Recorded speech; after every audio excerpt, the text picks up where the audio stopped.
हम लोग कहाँ थे लास्ट टर्न पे? हाँ, इन्नेट इम्यूनिटी। इन्नेट इम्यूनिटी हम लोगों को पढ़ाना था ना। हमने कुछ टर्म्स बताए थे इम्यूनिटी से रिलेटेड। तो वो टर्म्स क्या क्या था बेटा? एक टर्म था बेटा, हम लोग सबसे पहले क्या बोला था? एंटीजन। What is antigen? फिर बोला था बेटा हम लोगों ने एंटीबॉडी, ठीक है। उसके बाद हमने क्या बोला था? Anti serum.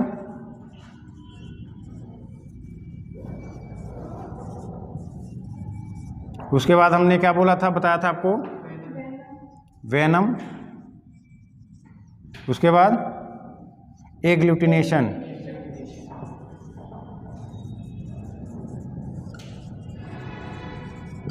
ठीक है। एंटीजन क्या होता था? हमने एक बार हम लोग रिवाइंड करते हैं जो जो हम लोग कल पढ़े थे, उसके बाद उसके बाद हम आगे कंटिन्यू करते हैं। पहले जल्दी से रिकैप। एंटीजन में हमने क्या बताया था? वो फॉरेन सब्सटेंस जो हमारे बॉडी में क्या करता है बेटा? हमारे बॉडी में स्टिमुलेट करता किसका? एंटीबॉडी का फॉर्मेशन। कोई भी फॉरेन सब्सटेंस जो हमारे बॉडी में एंटीबॉडी का फॉर्मेशन करा दे, that will be known as antigen. इससे पहले एक टर्म हमने दिया था बेटा, immunity. What is the immunity?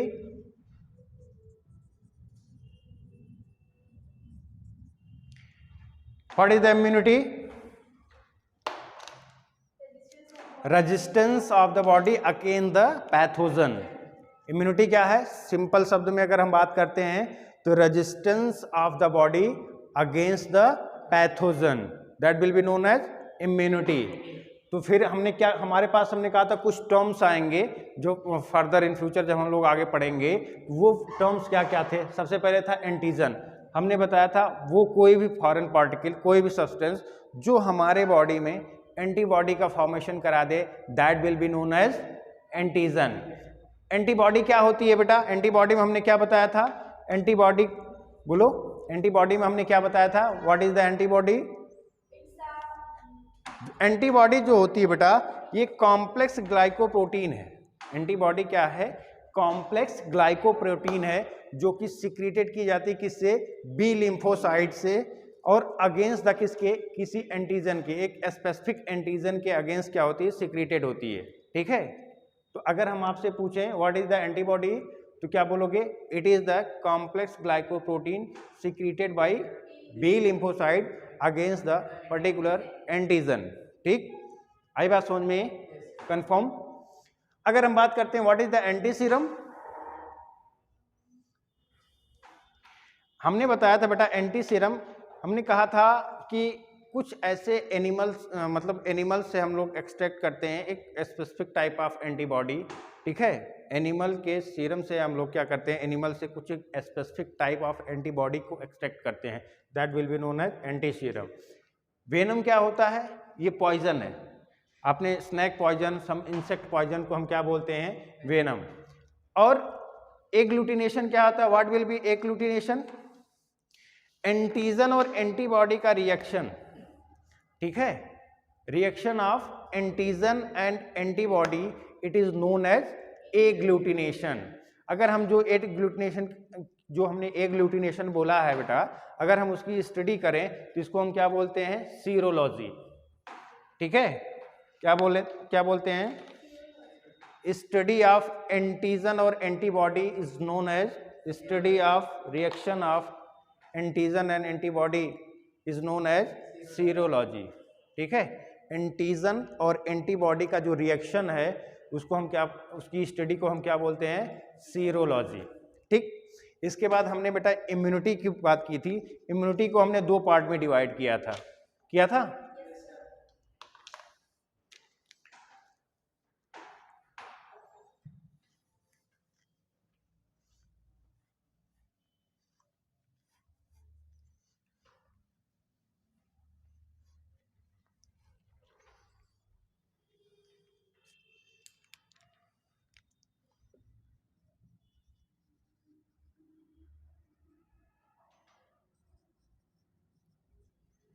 Immunity को अपन दो पार्ट में डिवाइड किए थे बेटा।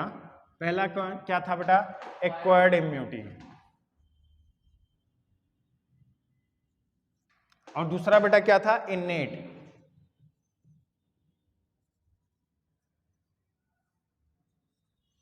ठीक है। एक्वायर्ड इम्यूनिटी का मतलब क्या हुआ बेटा, हमने आपसे बताया था एक्वायर्ड इम्यूनिटी वो इम्यूनिटी है जो हम बर्थ के बाद टाइम से क्या करते हैं, गेन करते हैं टाइम टू टाइम। ठीक है, एक्वायर्ड इम्यूनिटी वो इम्यूनिटी है आफ्टर बर्थ, जो इम्यूनिटी हम क्या करते हैं, डिफरेंट मीडियम से गेन करते हैं, that will be known as acquired immunity. और इन्नेट की अगर हम बात करते हैं तो इन्नेट इम्यूनिटी वो इम्यूनिटी होती है बेटा, इन्नेट इम्यूनिटी वो इम्यूनिटी होती है जो हमको नॉर्मली क्या होती है, जब हम पैदा होते हैं तो लगभग हमारे साथ ही होती है। जैसे जैसे हमारे बॉडी का डेवलपमेंट होता है उसको वैसे वैसे हमारे बॉडी में इम्यून सिस्टम का भी डेवलपमेंट होता है, तो इसको हम क्या बोलते हैं, इन्नेट इम्यूनिटी। इन्नेट इम्यूनिटी बेटा नॉन स्पेसिफिक होती है।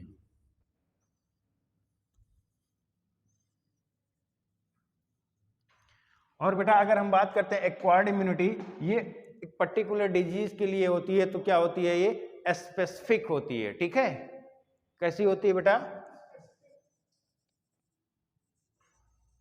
आई बात समझ में। इन्नेट इम्यूनिटी क्या होती है, नॉन स्पेसिफिक, मतलब हमारे बॉडी का एक जनरल इम्यून सिस्टम है, वो चाहे जो बैक्टीरिया वायरस कुछ भी आए उसको वो किल करेगा। ठीक है, ये इसलिए क्या हो गया, ये हमको क्या हुआ, ऐसा नहीं है कि जो हमारे बॉडी में इम्यून सिस्टम डेवलप हुआ है उसको हमने ज़बरदस्ती अपने बॉडी में घुसा दिया है, ऐसा नहीं है। ये हमारे बॉडी में जैसे जैसे हम ग्रो कर रहे हैं डिफरेंट सिस्टम क्या हो रहा है बेटा, वो ग्रो कर रहे हैं, उसके थ्रू हमको इम्यूनिटी मिलती है।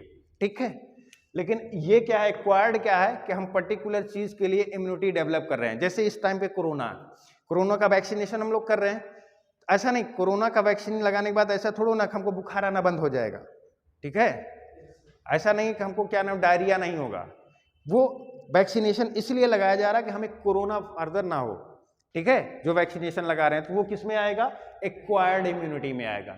हमने एक पर्टिकुलर स्पेसिफिक एंटीजन के लिए एक सिस्टम बना के तैयार कर रखा है जिससे वो फर्दर हमको हार्म ना पहुंचाए, तो वो उस पर्टिकुलर चीज के लिए जो इम्यूनिटी डेवलप की जा रही है that will be known as acquired immunity, ये स्पेसिफिक होती है। ठीक है, और जो इन्नेट होती है ये नॉन स्पेसिफिक होती है।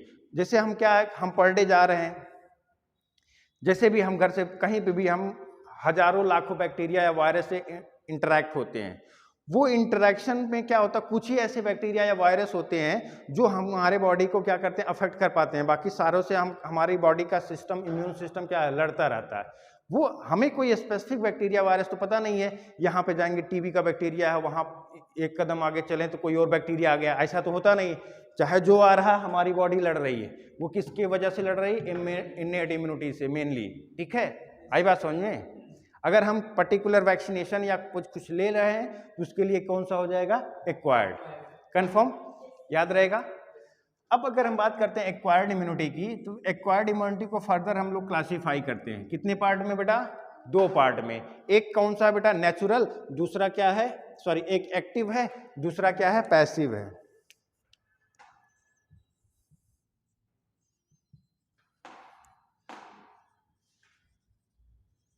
एक एक्टिव है, दूसरा कैसा है बेटा, पैसिव है। ठीक है, एक्टिव की बात करें तो हमारे पास कैसा है, नेचुरल एक्टिव, और कैसा है बेटा, आर्टिफिशियल एक्टिव।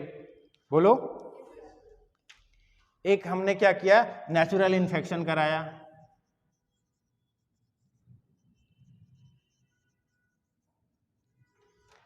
दूसरा बेटा पैसिव, इसमें एक्टिव में दूसरा क्या है बेटा, एक नेचुरल है, दूसरा क्या है, आर्टिफिशियल है। वैक्सीनेशन इसमें आएगा, आएगा कि नहीं आएगा बताओ, वैक्सीनेशन किस में आएगा, ठीक है।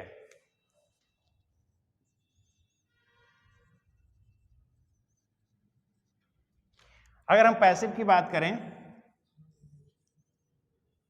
इसमें 2 चीजें आती हैं। पैसिव में क्या आती है बेटा, 2 चीजें, कौन कौन सी, एक नेचुरल, एक आर्टिफिशियल। इसमें भी क्या है, नेचुरल,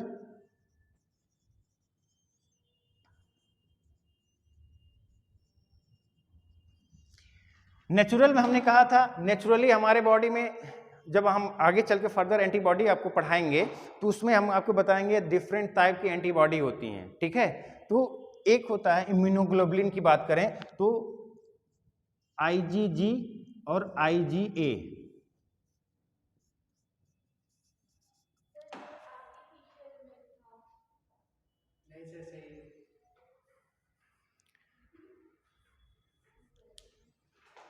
ऐसे ऐसे गलत लिखोगे।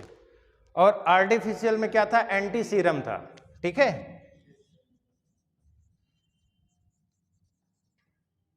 ठीक, आई बात समझ में। अब इधर देखो, एक्टिव का और यहां पैसिव का मतलब क्या हुआ, ठीक है। जिसे अगर हम बात करें एक्टिव और पैसिव की, तो बोला गया एक्टिव मतलब क्या हुआ कि हम या तो हमको कोई डिजीज हो जा रही है, उस डिजीज होने के बाद हमारे बॉडी में उस पर्टिकुलर डिजीज के अगेंस्ट एंटीबॉडी डेवलप कर गई। अब फर्दर फिर से जब उस डिजीज को प्रोड्यूस करने वाला फैक्टर, कोई बैक्टीरिया वायरस कुछ भी आ रहा है, तो हमारी बॉडी पहले से तैयार बैठी है कि अब आएगा तो हम इसको भगा देंगे, ठीक है। और आर्टिफिशियल क्या है, हम अपने बॉडी में जबरदस्ती कोई चीज डालते हैं, ठीक है। हम बॉडी में जबरदस्ती कोई चीज डालेंगे, अब उस पर्टिकुलर जो भी हमने पैथोजन डाला, उस पर्टिकुलर पैथोजन के अगेंस्ट क्या होगा बेटा, हमारी बॉडी एक एंटीबॉडी डेवलप करेगी। तो होता क्या है, जब उस टाइप का पैथोजन दोबारा हमसे इंटरेक्ट होता है, तो उसके लिए हमारे पास एंटीबॉडी पहले से प्रेजेंट है, ठीक है। तो क्या होता है, वो एंटीबॉडी उस पैथोजन को किल कर देगी, कंफर्म। दूसरा क्या है बेटा, पैसिव। पैसिव का मतलब क्या हुआ है कि हमें बनी बनाई रेडीमेड चीजें देनी पड़ रही है, ठीक है। बात समझ में आ रही है। पैसिव का मतलब क्या हुआ कि हमें रेडीमेड चीजें दे रही, बनी बनाई चीजें देनी पड़ रही है, ठीक है। तो उसमें कैसे आएंगे, पैसिव आएंगे, बोलो। तो मतलब क्या हुआ, अगर हम नेचुरल वे में बोलें तो बनी बनाई एंटीबॉडी हमारे, जब बच्चा मम्मी के पेट में रह रहा है, तो उस टाइम पे एक होता IgG, ठीक है। ये प्लेसेंटा को क्रॉस करके फीटस में जाती है और क्या करता है बेटा, वहां पे उसका इम्यूनाइजेशन करती है, उसको एक प्रोटेक्शन प्रोवाइड करती है। दूसरा IgA, ये बेटा कहाँ से मिलता है, जब डिलीवरी होती है, डिलीवरी होने के बाद बच्चा जो है मदर मिल्क पीता है, तो आपने सुना होगा पीला गाढ़ा दूध, सुना, बहुत प्रचार आता है। अगर कभी मतलब YouTube पे कुछ इस तरह की चीजें देख लिया करो जो तुम्हारे लिए फायदेमंद है कि नहीं, बाकी तो क्या क्या देखते हो भगवान ही जाने। हाँ, तो उसमें देखो देखा जाएगा बेटा कि IgA ये कहाँ पाया जाता है, कोलेस्ट्रम में। जो फर्स्ट येलोइश मदर मिल्क है आफ्टर डिलीवरी, जो मदर प्रोड्यूस करती है, उसको बोलते हैं कोलेस्ट्रम, उसमें पाया जाता है IgA, ठीक है। तो ये क्या हुआ, नेचुरली दो IgG और IgA, ये दोनों क्या हुआ, ये नेचुरल रूप से हमको आर्टिफिशियल बनी बनाई एंटीबॉडी हमने शरीर में डाल दिया, बोलो।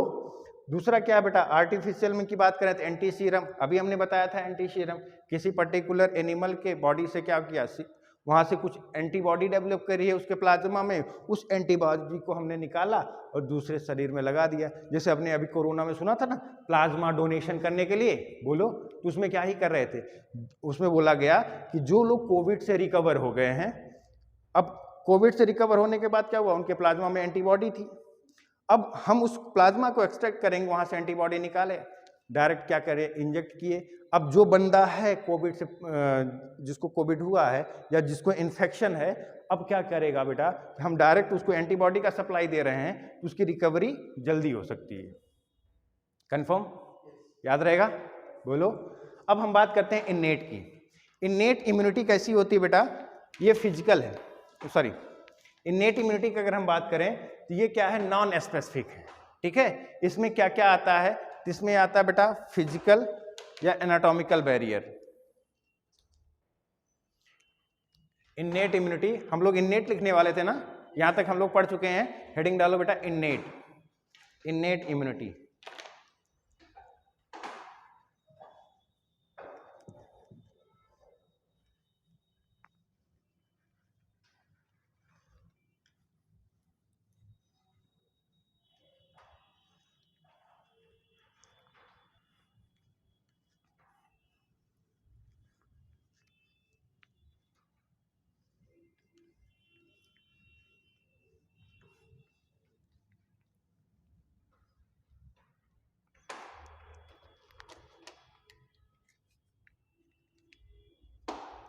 देखो, it is non specific type of defence.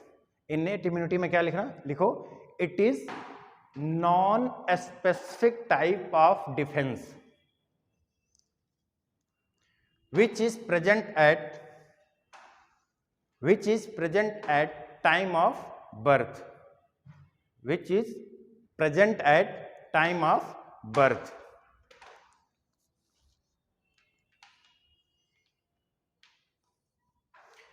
Next point लिखना, this is accomplished by different type of barrier.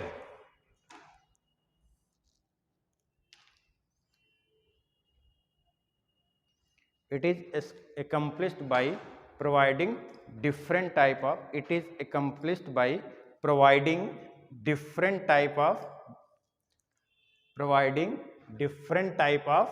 barrier.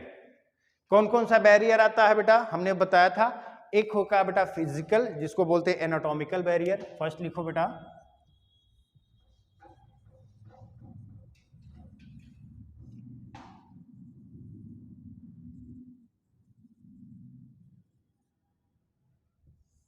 पहला बैरियर लिखो बेटा फिजिकल या एनाटॉमिकल बैरियर।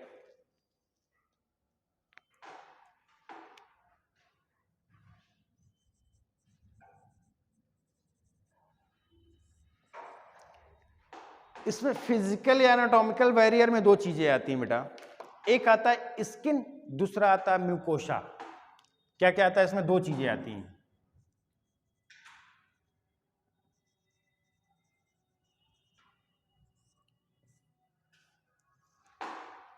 अगर हम बात करते हैं स्किन की, ये मेन बैरियर है अपने बॉडी का। एक्सटर्नली अगर हम बात करें तो एक्सटर्नली मेन बैरियर होता है स्किन हमारे बॉडी का, ठीक है, बात समझ में आ रही। ये प्रिवेंट करता है एंट्री ऑफ माइक्रो ऑर्गेनिज्म। कैसे, क्योंकि बोला गया अगर हम बात करते हैं स्किन के, तो स्किन का जो आउटर लेयर होता है, आउटर मोस्ट लेयर, उसका नाम जानते हो, स्ट्रेटम कॉर्नियम।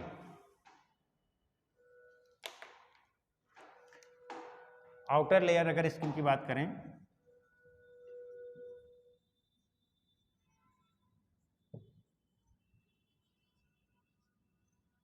ठीक है, स्ट्रेटम कॉर्नियम।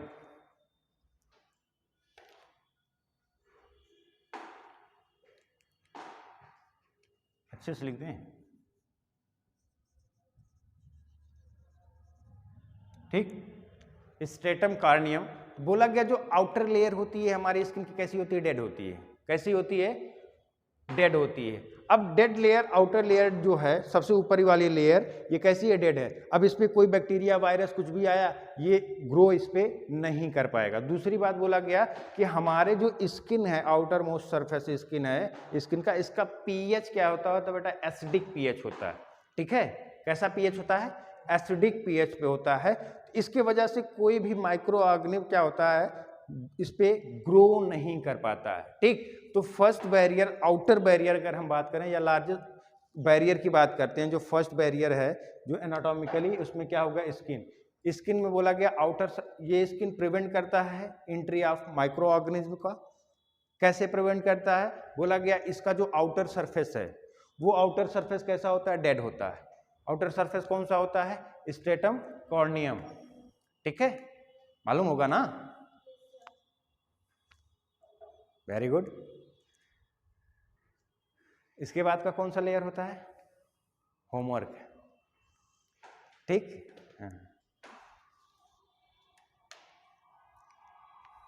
तो लिख लो, सबसे पहले लिखना, फिजिकल बैरियर में दो टाइप के, एक होता है स्किन, दूसरा क्या होता है, म्यूकोसा।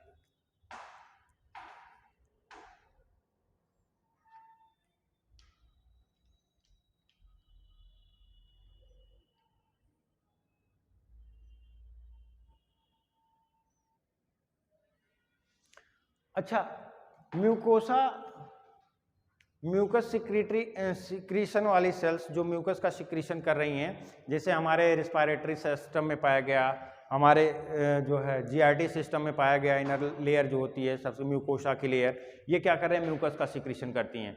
तो अगर इन रूट से हमारे यूरोजेनाइटल ट्रैक की अगर हम बात करें तो इसका भी पार्ट क्या होता है, इनर पार्ट जो होता है म्यूकस लेयर की लाइनिंग का होता है, ठीक है। तो बोला गया अगर इन रूट से अगर कोई भी बैक्टीरिया या वायरस एंट्री कर रहा होता है तो क्या होता है, वो म्यूकस लेयर में ट्रैप हो जाता है। मान लो हमने जा रहे थे कहीं सूंघ लिए, अब वो हम सांस ले रहे हैं, ढेर सारी बैक्टीरिया हमारे साथ अंदर जा रही है। अब हमारा जो रिस्पायरेटरी ट्रैक है, इस रिस्पायरेटरी ट्रैक में क्या होगा, म्यूकस का लेयर पाया गया। बोलो, हमने आपको ये भी बताया था कि हाँ सीलिएटेड इपिथीलियम भी पाई जाती है, सीलिया पाई गई, ठीक है। तो हुआ क्या, जब हमने सांस लिया ढेर सारे डस्ट पार्टिकल और सब चीजें बाहर गई, सॉरी अंदर गया नाक के रास्ते से। अब क्या हुआ, वहां पे म्यूकस कंटेनिंग इपिथीलियम है, वहां म्यूकस है जो एयर को ड्राई करने के लिए, उसमें वहां पे छोटी छोटी सीलियरी सेल्स भी पाई जाती हैं, सीलिया पाई गई। अब ये भी जो भी डस्ट पार्टिकल, जो भी पैथोजेंस है जो हमारे एनवायरनमेंट से या जो हम एयर को इनहेल कर रहे हैं उससे हमारे अंदर गए, तो क्या हुआ, वो म्यूकस में जाके ट्रैप हो गए, वहां पे पाई गई सीलिया। हमने बताया था सीलिया का एक फंक्शन है, वो क्या होता है, वो एक पर्टिकुलर डायरेक्शन में मूवमेंट प्रोवाइड करती है सब्सटेंस को, ठीक है। तो क्या हुआ, जो ट्रैप हुआ सीलिया उनको धक्का दे दे के क्या कर लिए, बाहर निकल ले, चल भाग, है कि नहीं, बोलो जाना नहीं है, बोल समझ रहे हो ना। तो ये क्या हुआ, ये भी एक बैरियर की तरह काम वर्क किया। पहला बैरियर क्या हो गया, स्किन, दूसरा बैरियर क्या हो गया, म्यूकोसा, ठीक। तो फटाफट लिखो जल्दी से,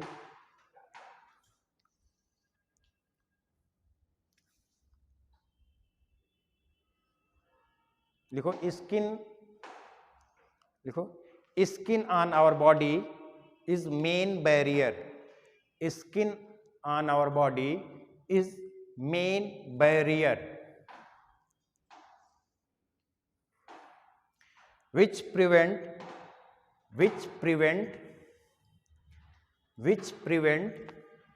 entry of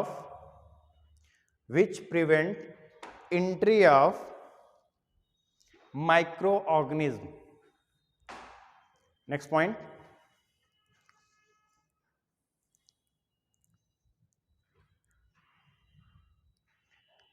next, outer skin layer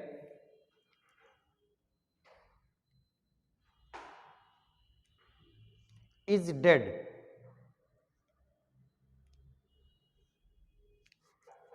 so microorganisms do not enter by it normally. Next,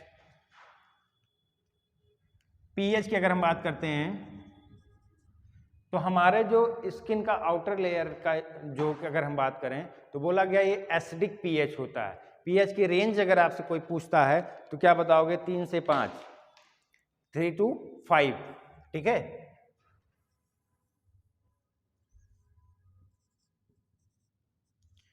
अच्छा, ये कैसा पीएच है, एसिडिक, बोलो। एसिडिक पीएच होने की वजह से ये एसिडिक पीएच भी क्या होता है, एज ए डिफेंस सिस्टम है। कभी भी कोई भी बैक्टीरिया नॉर्मली एक एसिडिक पीएच पे ज्यादा ग्रो नहीं कर पाती हैं और डिस्ट्रॉय हो जाती हैं, ठीक है।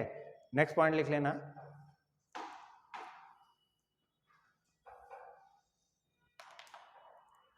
pH of skin destroy bacteria।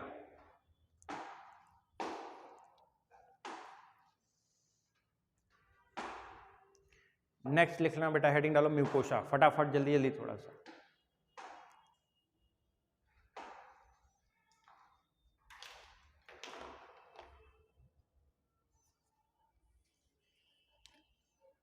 लिखो म्यूकोसा में, लिखो देखो mucus coating epithelium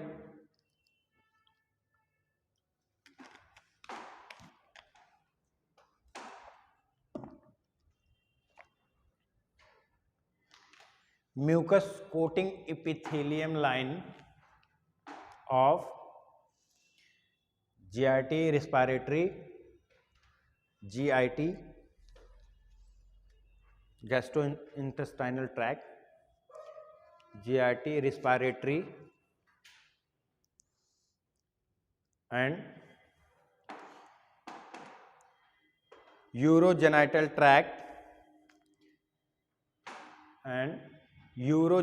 tract also help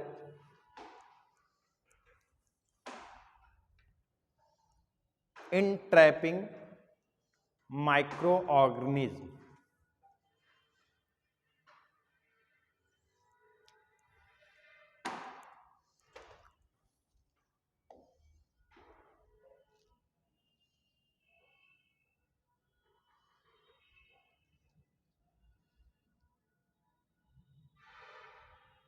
क्या लिखा?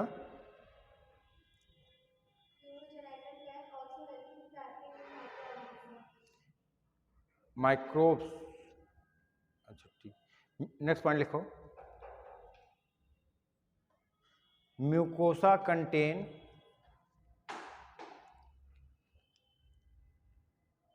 mucosal cell and cilia. Mucosa contain mucosal cell and cilia.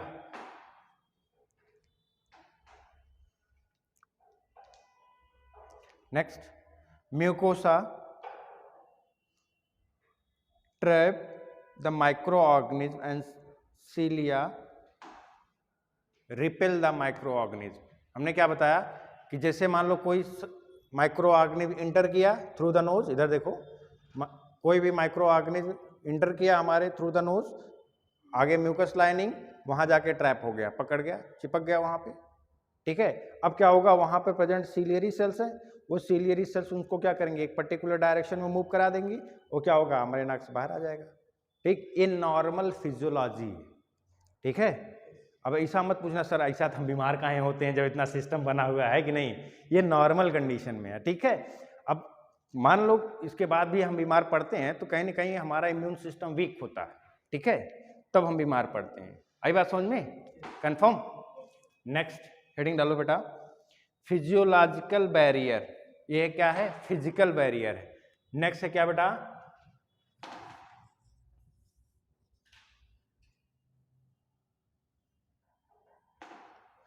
Next क्या है?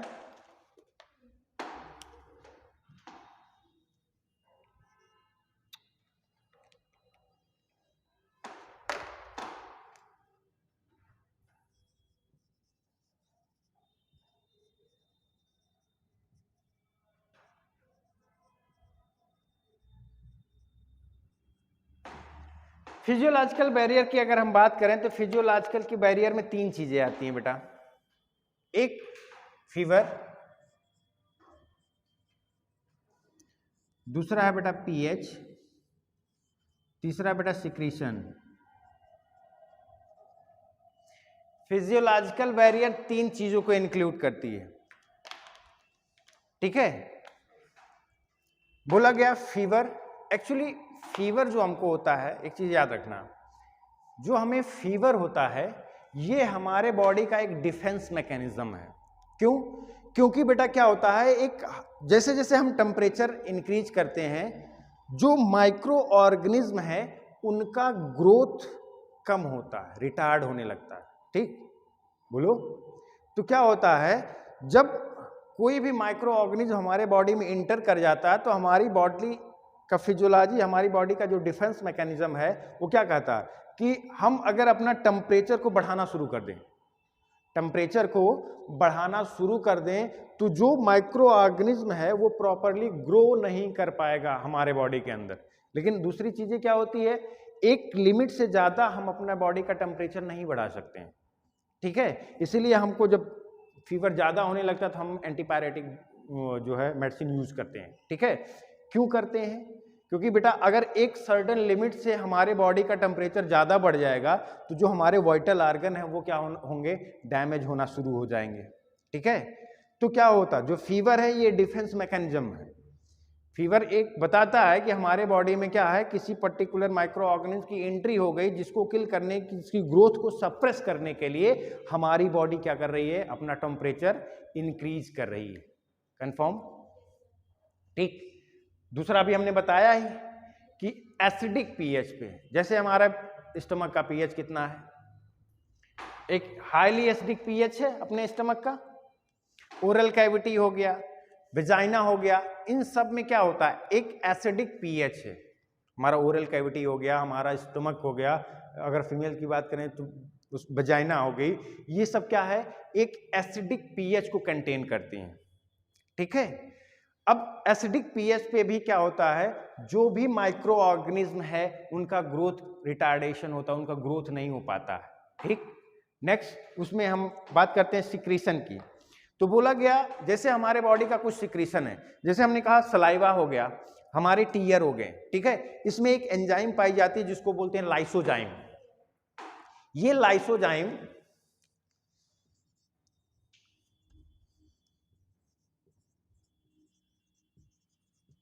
एंजाइम बेटा क्या होती है, ये लाइसो एंजाइम एंटीबैक्टीरियल प्रॉपर्टी रखती है। लाइसोजाइम क्या होता है, इसके पास एंटीबैक्टीरियल प्रॉपर्टी रखती है। ठीक, तो आप चाहे आपका ईयर का आई का सिक्रीशन हो गया, चाहे आपका सलाइवा का सिक्रीशन हो गया, ठीक है, तो ये क्या करते हैं, इनमें क्या होता है, एक अमाउंट में लाइसोजाइम पाया जा रहा है जो क्या कर रहा है, एंटीबैक्टीरियल एक्टिविटी को परफॉर्म कर रहा है। क्या कर रहा है, एंटीबैक्टीरियल एक्टिविटी को परफॉर्म कर रहा है। ठीक है, तो ये क्या हो गए, फिजियोलॉजिकल बैरियर में आ गए। ठीक है, फटाफट नोट करो फिजियोलॉजिकल बैरियर क्या होता है।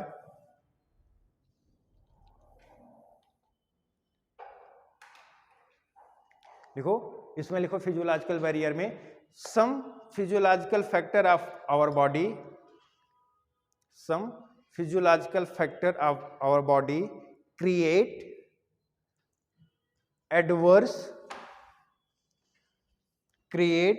adverse environment for growth, create adverse environment for growth of bacteria।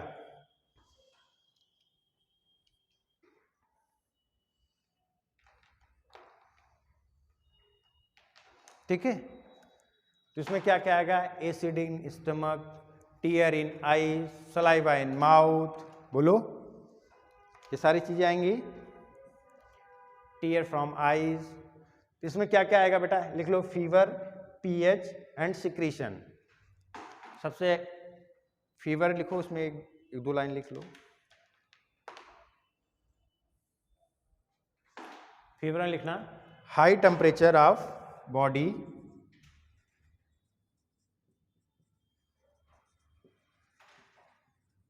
high temperature of body inhibit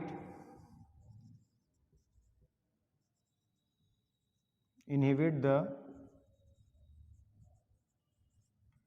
growth of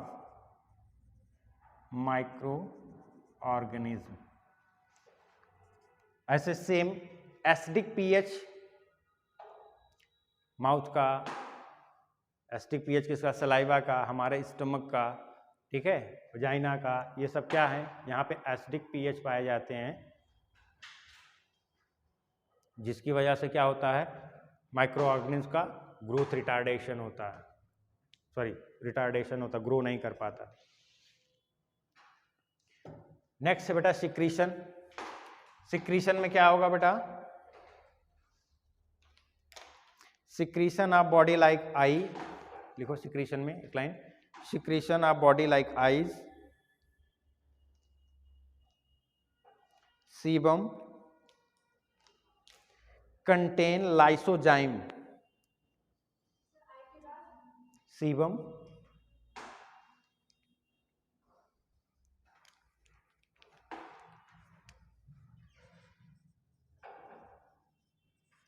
sebum contain lysozyme. इसको हम क्या बोलते हैं बेटा, एंटी बैक्टीरियल एंजाइम। ठीक, कंफर्म। नेक्स्ट लिखो बेटा सेलुलर बैरियर। नेक्स्ट क्या आएगा बेटा, फिजिकल हो गया, फिजियोलॉजिकल हो गया, थर्ड वन क्या है बेटा अपना,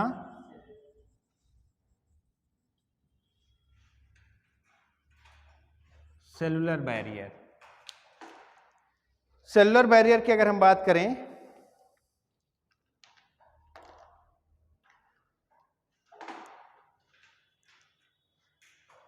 जैसे हमारे बॉडी में कुछ सेल्स होती हैं जिसे हमने कहा पॉलीमार्फो न्यूक्लियर ल्यूकोसाइट।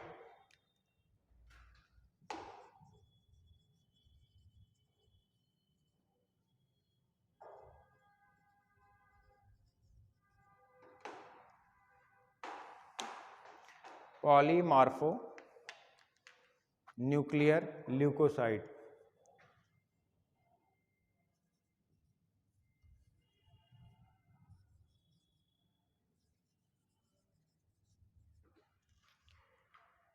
ब्रैकेट में क्या लिखते हैं बेटा?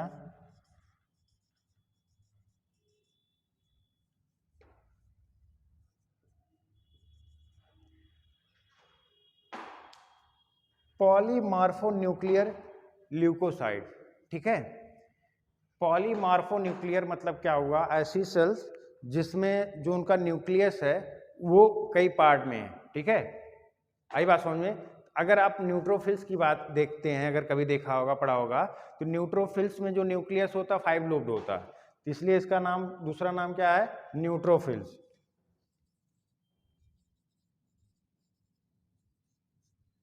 किसकी बात कर रहे हैं? न्यूट्रोफिल्स की। ठीक है, तो बोला गया न्यूट्रोफिल्स मोनोसाइट ये नेचुरल किलर टाइप की होती हैं। ठीक है, न्यूट्रोफिल्स मोनोसाइट ये और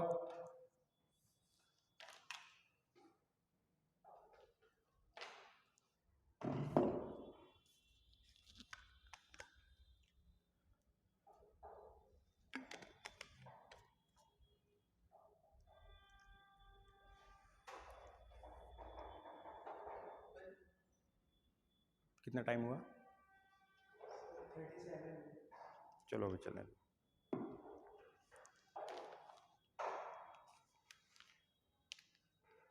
तो नेचुरल बैरियर में लिखो फटाफट, 2-3 लाइन लिख लो पहले। देखो, पॉलीमार्फो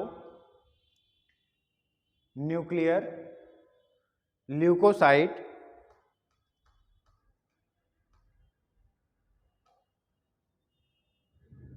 ब्रैकेट में लिख लेना PMNL।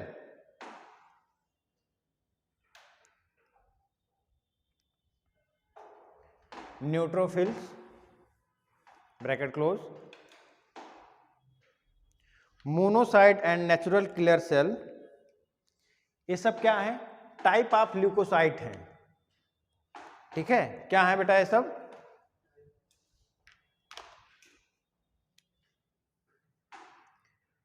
जो natural killer,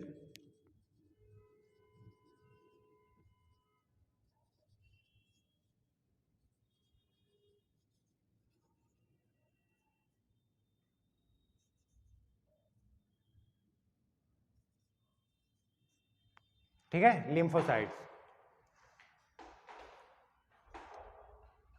in the blood,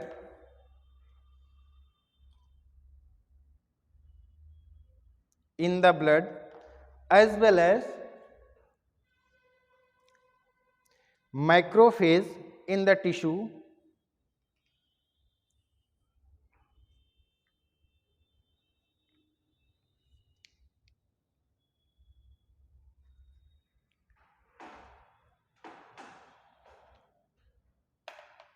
macrophage in the tissue phagocytes and destroy the microorganism। बोला गया हमारे ब्लड में, इधर देखो, बोला गया हमारे ब्लड में न्यूट्रोफिल्स हैं, मोनोसाइट्स हैं, ठीक है, नेचुरल किलर सेल्स हैं, ये हमारे ब्लड में। और बोला गया अगर हम बात करते हैं टिश्यू की, तो बोला गया यहाँ पे क्या है बेटा? फैगोसाइट सेल्स हैं। ठीक है, ये जो माइक्रोफेजेस हैं, ये इनका काम क्या होता है? फैगोसाइटेशन का, किसी भी चीज को इंगल्फ कर जाते हैं। ठीक है, कोई भी अगर डेब्रीज आया, कोई भी मान लो माइक्रो ऑर्गेनिज्म आया, वो सीधे सीधे जैसे अमीबा किसी चीज को इंगल्फ कर जाता है ना, ऐसे फैगोसाइट सेल्स क्या होती हैं? ये किसी चीज को इंगल्फ कर जाती हैं। तो बोला गया जो हमारे पास न्यूट्रोफिल्स हैं, मोनोसाइट्स हैं, नेचुरल किलर्स हैं, ये कहाँ पाई जा रही हैं? ठीक है, न्यूट्रोफिल्स, जिसको बोला गया PMNL, इसका फुल फॉर्म क्या हो गया, पॉलीमार्फोन्यूक्लियर ल्यूकोसाइट। ठीक है, बोला गया ये neutrophils, monocyte, natural killer cells, ये टाइप ऑफ लिम्फोसाइट्स हैं, ये हमारे ब्लड में पाए जा रहे हैं और माइक्रोफेज पाए जाते हैं टिश्यू में। तो ये क्या करते हैं, ये फाइगोसिटिक एक्टिविटी शो कर रहे हैं और जो भी माइक्रो ऑर्गेनिज्म हमारे बॉडी में इनबिल्ड हुआ या इंटर किया उसको क्या करते हैं बेटा, डिस्ट्रॉय करते हैं। ठीक है, तो सबसे पहले हेडिंग डालो इसमें, फाइगोसिटिक सेल। हाँ,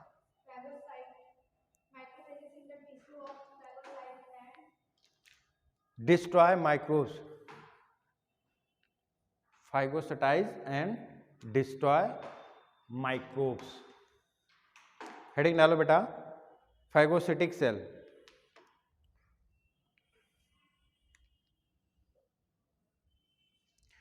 तो फाइगोसिटिक सेल कौन कौन सी हैं बेटा,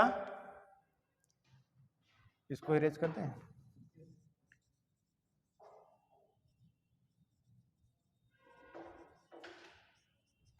अगर हम बात करते हैं फाइगोसिटिक सेल की, तो फाइगोसिटिक सेल में भी हमने क्या क्या बताया बेटा, फाइगोसिटिक सेल में मोनोसाइट, न्यूट्रोफिल्स और नेचुरल किलर्स। ठीक है, क्या क्या हमने बताया, मोनोसाइट, न्यूट्रोफिल्स और नेचुरल किलर्स। ठीक, ये क्या करती है, एक्चुअली होता क्या है, जब भी कोई भी माइक्रो ऑर्गेनिज्म हमारे बॉडी में इंटर करता है तो सबसे पहले बेटा क्या होता है, हमारे WBC का अमाउंट इंक्रीज कर जाता है। ठीक है, और जब WBC का अमाउंट इंक्रीज करता है तो WBC में के ही ये सब टाइप्स हैं जो क्या करते हैं, वहां जाते हैं और जहां पे माइक्रो ऑर्गेनिज्म इंटर किया है वहां जाने के बाद उसको क्या करते हैं, या तो फाइगोसिटाइज करके उसको क्या करेंगे बेटा, किल कर देते हैं। ठीक है, आई बात समझ में, तो लिख लो फाइगोसिटिक सेल में एग्जांपल लिखो, monocyte,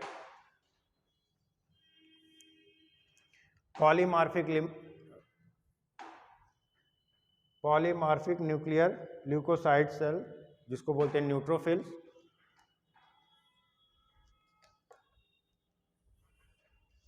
macrophage,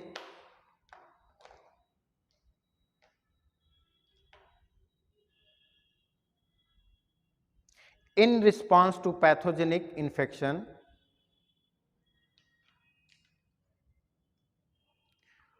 total count of WBC in our body increases.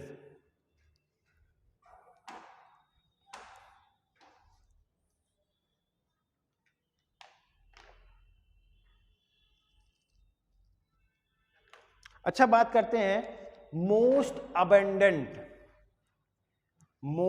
Abundant phagocytic cell.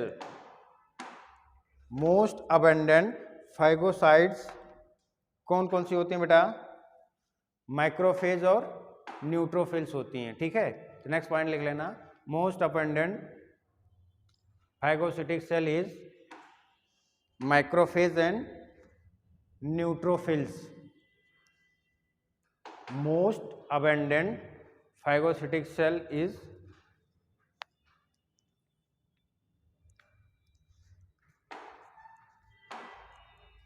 macrophage and neutrophils।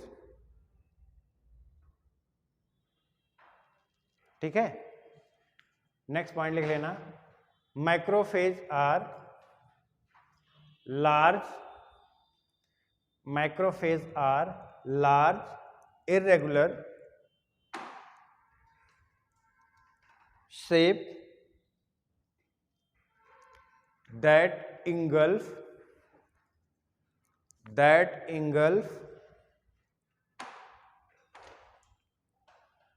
microbes, virus,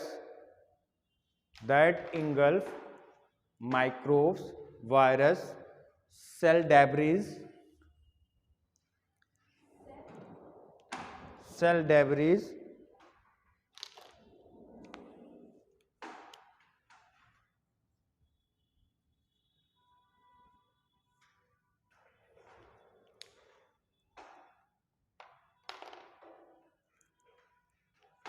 ये है, टेढ़ा हो गया। ठीक, अच्छा, ये कैसे एक्टिविटी होती है, ठीक है। एक ऐसे ही फाइगोसाइटोसिस की हम एक्टिविटी बता रहे हैं कैसे क्या होता है, ये आपके सिलेबस में है नहीं, ठीक है। ऐसे ही मजा लेने के लिए देखिए।